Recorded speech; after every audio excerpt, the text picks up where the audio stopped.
Hello বন্ধুরা, tarot infinity চ্যানেলে আমি সাগরিকা তোমাদেরকে জানাচ্ছি অনেক স্বাগত।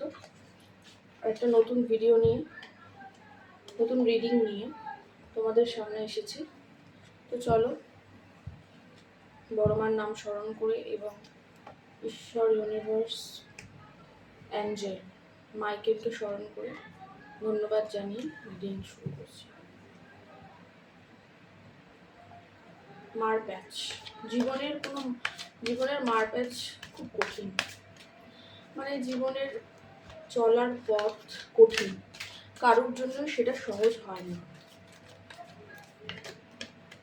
এবং ভবিষ্যৎ নির্ধারিত, সেটা নিয়ে দুশ্চিন্তার কিছু নেই।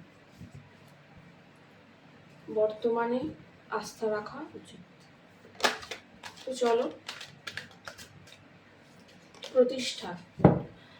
প্রতিষ্ঠা চাইছো, সাকসেস চাইছো জীবনে, সাকসেস।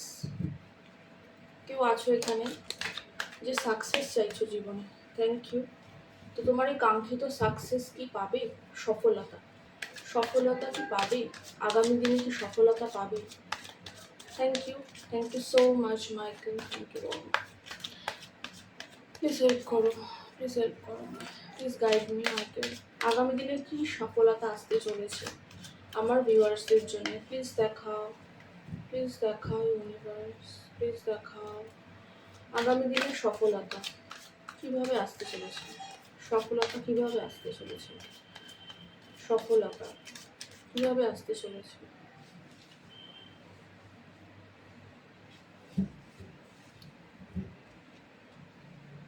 আচ্ছা, আগামী দিনে সফলতা অর্থাৎ সফলতা কিভাবে আসতে চলেছে, এটাই আজকের টপিক।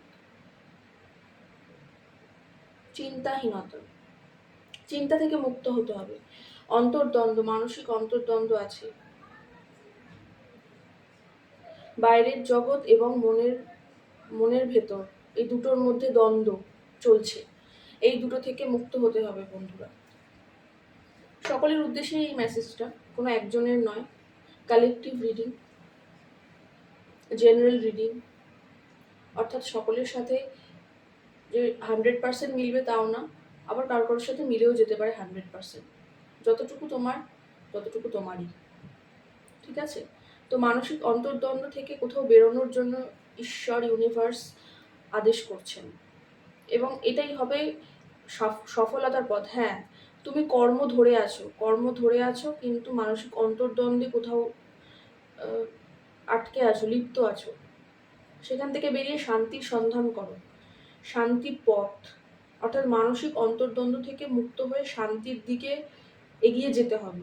শান্তির দিকে এগিয়ে যেতে পারলেই সফলতা, কাঙ্ক্ষিত সফলতা আসবে। মানুষের জীবনে সফলতা কি? আর্থিক দিকে সফলতা চাই, অনেক সময় বৈবাহিক দিকে সমস্যা থাকে মানুষের, সেখানে সফল হতে চাই, অনেক সময় রিলেশনশিপে সমস্যা থাকে, সেখানে সফল হতে পারি, এরকম কামনা থাকেই। অর্থাৎ এক একজনের কাছে এটা এক এক রকম ভাবে ধরা দেয়।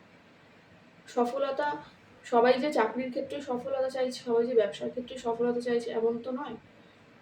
তাই আমি সব দিকটাই বললাম। সফলতা, কোনো ছোট বাচ্চার সংবাদ, কারুর সন্তান হয়েছে বা কারুর সন্তান হবে আগামী দিনে, এটা কিন্তু একটা গুড নিউজ, যেটা আমার এলো সেটা বললাম। অর্থাৎ যারা সন্তানের জন্য চেষ্টা করছো, তারা কিন্তু সন্তান লাভ করতে পারবে, এবং সেই সন্তান তোমার জীবনে আসার পর তুমি শান্তি লাভ করবে, শান্তি পাবে। এবং অল টোটাল বলা হচ্ছে যে মানসিক অন্তর্দ্বন্দ্ব, বা যদি এই মুহূর্তে কারোর সাথে ঝগড়া ঝঞ্ঝাট করছো, কাউকে দোষারোপ করছো, সেটা থেকে বেরিয়ে এসো। কারণ কাউকে দোষারোপ করে ঝগড়া ঝঞ্ঝাট করলেই তোমার এই যে এখন যে সমস্যা বা এখন যে স্টাকনেস আছে, কিছু আটকে গেছে, সেটা থেকে তুমি এখনই বেরোতে পারবে না। তোমাকে অন্তর্দ্বন্দ্ব থেকে, কলহ থেকে বেরিয়ে আসতে হবে এবং শান্তির সন্ধান করতে হবে। কিছু কিছু মানুষের ক্ষেত্রে এখানে একটা বিশাল বড় ট্রান্সফরমেশন চলছে। ডেথ হচ্ছে রিবার্থ। মৃত্যু মানেই শেষ নয়, মৃত্যু মানে আবার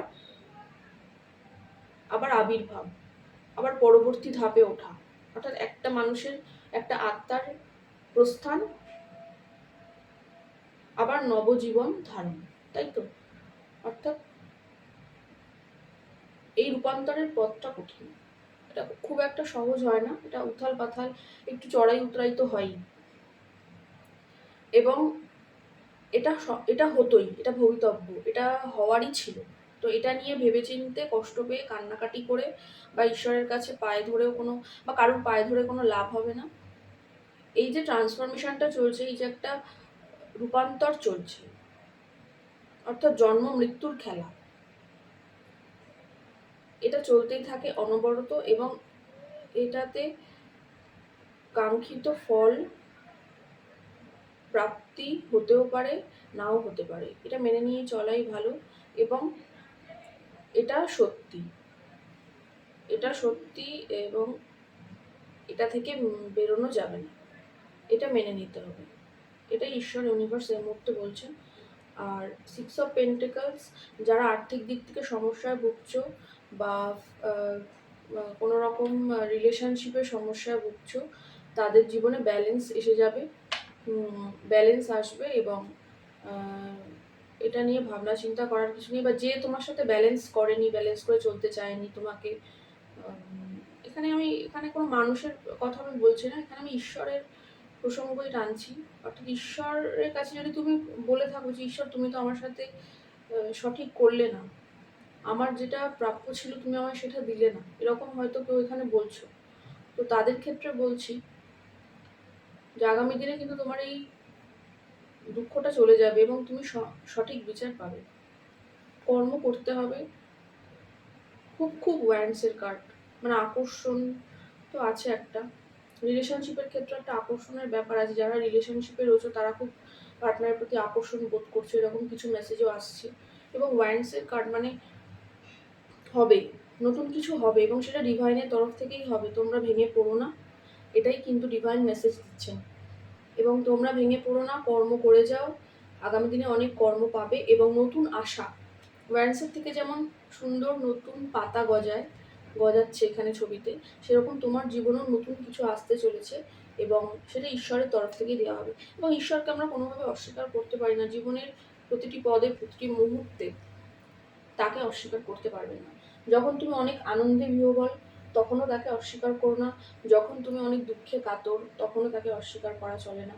অর্থাৎ এই যে সমস্ত ঘটনাটা, অর্থাৎ কাঙ্ক্ষিত সাফল্য, যেটা আমার টপিক ছিল, সেটা কিভাবে আসবে, সেটা কিন্তু শান্তির মাধ্যমে। এবং ঈশ্বরের এখানে বড় ভূমিকা। ঈশ্বর, ইউনিভার্স, তোমরা যাকেই মানো না কেন, অ্যাঞ্জেল, সকলকেই আমি একই মনে করি। তো ঈশ্বরের তরফ থেকেও আগামী দিনে একটা খুব সুন্দর ব্যালেন্স, জীবনে একটা ভারসাম্য তার আশীর্বাদে তুমি দেখতে পাবে।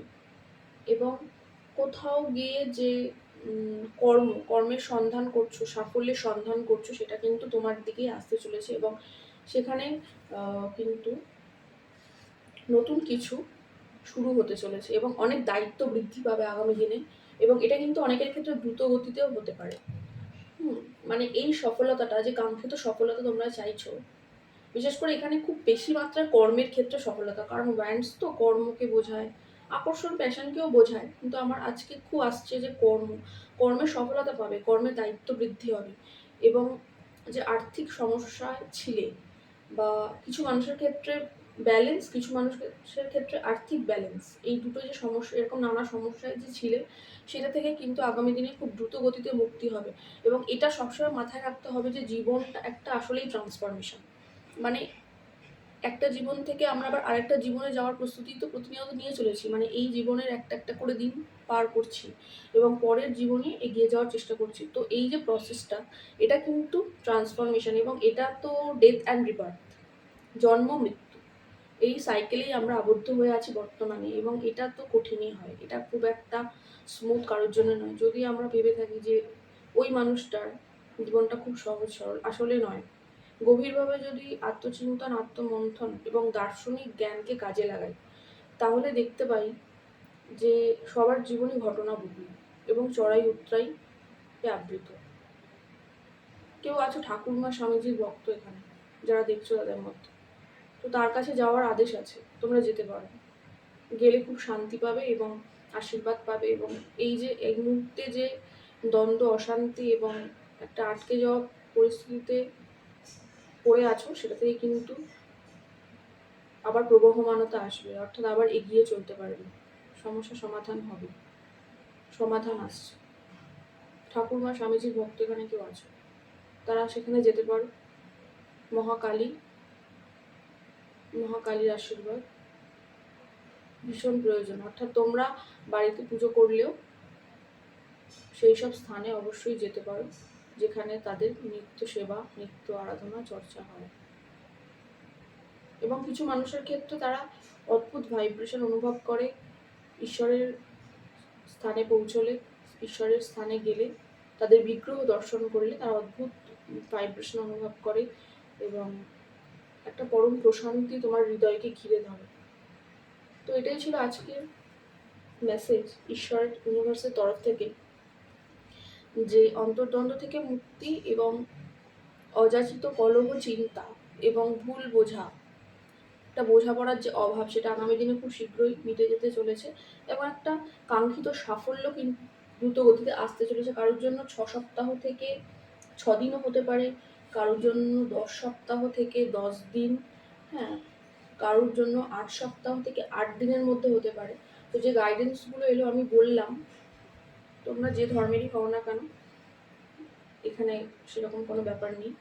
তো ঈশ্বরের সান্নিধ্যে তোমরা যেতেই পারো এবং ডিভাইনের সান্নিধ্যে যাওয়ার জন্য তোমাদেরকে বলা হচ্ছে, তার তরফ থেকে আদেশ আছে। তোমরা সেখানে ভিজিট করলে, ঈশ্বরের দর্শন করলে এবং বিগ্রহ, সেই পবিত্র বিগ্রহ, অর্থাৎ প্রতিটি মন্দির, মসজিদ, গির্জায় ঈশ্বরের তো একটা বিগ্রহ থাকে, তাকে দর্শন করলে কিন্তু তোমাদের এই সমস্যাটা কিন্তু দূরীভূত হয়ে যাবে।